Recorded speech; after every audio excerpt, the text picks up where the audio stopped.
9th class B section. ఈరోజు hockey మాంత్రికుడు major Dhyan Chand పుట్టినరోజు సందర్భంగా జాతీయ క్రీడా దినోత్సవంగా జరుపుకుంటున్నాం.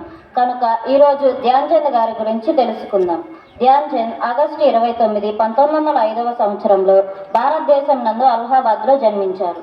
ధ్యాన్ చంద్ గారు హాకీలో 3 ఒలింపిక్స్లో బంగారు పథకాన్ని సాధించారు. 1922లో భారత సైన్యంలో చేరారు. 1926లో ఆర్మీ జట్టుతో న్యూజిలాండ్లో పర్యటించినప్పుడు మంచి గుర్తింపు పొందారు. 1936లో బెర్లిన్లో జరిగిన క్రీడల్లో జట్టుకు నాయకత్వం వహించారు. బెర్లిన్లో జరిగిన క్రీడల్లో ఫైనల్ మ్యాచ్లో భారత జట్టు 8-1 తేడా గోల్స్తో జర్మనీపై విజయం సాధించింది. అప్పట్లో బెర్లిన్ అధ్యక్షుడు హిట్లర్ ధ్యాన్ చంద్ గారితో, మీరు మా దేశం వస్తే ఆర్మీలో మీకు అత్యున్నత పదవి అయిన బ్రిగేడియర్ పదవి ఇస్తానని ఆశ చూపినా కానీ ధ్యాన్ చంద్ గారు దానిని సున్నితంగా తిరస్కరించారు.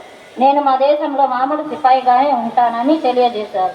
ధ్యాన్ చంద్ గారికి ఖేల్ రత్న, ద్రోణాచార్య అవార్డులతో వారిని భారత ప్రభుత్వం సగౌరవంగా వారి క్రీడా ప్రతిభకు మెచ్చి గౌరవించడం జరిగినది. Thank you.